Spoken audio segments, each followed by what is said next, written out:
All right, so today we're diving into a really powerful idea that comes from a sermon about faith. We're going to break down its core argument, which tackles a huge spiritual question. How does someone go from just believing to being truly, deeply certain of their faith? Let's get into it. So what's this all about? Well, the entire framework we're going to explore is designed to answer one central, and honestly, for a lot of people, a very personal question. And here it is. How do I grow in assurance of faith? See, this takes us beyond just, ticking a box that says, I believe. This is about getting to a place of robust, personal certainty. So let's unpack the answer that's laid out. But hang on. Before we can even talk about how to grow assurance, we really have to be on the same page about what the word itself means in this context, because it's a very specific concept. So what exactly is assurance? Here's the key distinction. It's one thing to have faith, to believe something is true. It's another thing entirely to know that you have it, to feel that conviction deep in your bones.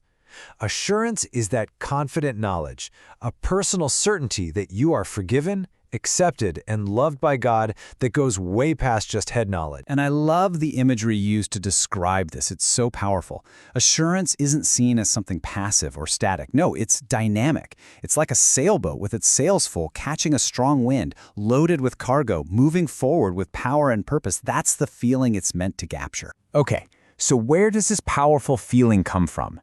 Is it just a random good mood you hope for? Nope. The idea here is that it isn't based on a whim or some secret message. Instead, it's built on three very distinct, solid foundations, drawn right from historic Christian theology. The best way to picture this is like a three-legged stool. You need all three legs for it to be stable, right? The first leg is your faith in what the Bible promises. The second leg is the actual observable evidence of a changed life, the things you can see. And the third leg, that's a more internal thing, an inner confirmation that's called the testimony of the Spirit. The point is, you need all three working together for real, stable assurance. So if that's the foundation, that three-legged stool, how do you actually build on it? Well, next up is a really practical four-part plan for actively growing that certainty in your own life. This path has four distinct stages. It's all about understanding the time it takes, the tools you're supposed to use, the work you have to put in, and then finally, the amazing results that come from it all. Let's walk through them one by one. First up, the element of time. And this is a big one. This is not an overnight process. A fantastic way to think about it is with the acorn analogy. Your initial faith, it's like that little seed. It has all the potential of a giant, mighty oak tree inside it, but it needs time and water and sunlight. It needs cultivation to actually become that strong tree. Think about it this way. In terms of a long, healthy marriage, you were probably pretty sure on your wedding day, right? But decades later, after going through life together, after thousands of shared experiences, that assurance is deeper, it's stronger, it's way more robust. The idea is that your spiritual journey is a lot like that. That certainty grows through a track record of faithfulness. Second, the means for growth. And what's really interesting here is that this growth doesn't happen through some wild, extraordinary, mystical event. It happens through what are called ordinary means. That means digging into the Bible, participating in sacraments, and being in community with other people. But get this, it also includes affliction. Trials and hard times are actually seen as a tool that can push you closer to God. Third, there's a real sense of duty here. Growing in assurance is presented as a personal responsibility, something that takes real active effort. I mean, this quote puts it pretty bluntly, right? Passivity and just being kind of lukewarm about it, those are the enemies of certainty. This whole thing demands you get in the game and actively pursue it. So, you put in the time, you use the means, you do the work. What's the point? What's the payoff?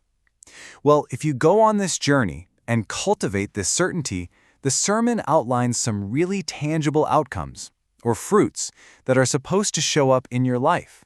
And here they are. The idea is that having strong assurance doesn't lead to carelessness at all. In fact, it produces the exact opposite. Deep peace and joy, real love and thankfulness, strength you didn't know you had, and even a kind of cheerfulness in doing the right thing. It's positioned as the fuel for a more holy life, something that gives you what's described as a foretaste of heaven. You can see a perfect example of this in the story of Job. I mean, here's a guy who is in the middle of unimaginable suffering. He's lost everything. And in that moment, he declares, "I know that my Redeemer liveth." Listen to that word. It's not "I hope" or "I think." It's "I know." That's a certainty that holds up even when your whole world is falling apart. Or take the incredible story of the hymn writer Fanny Crosby.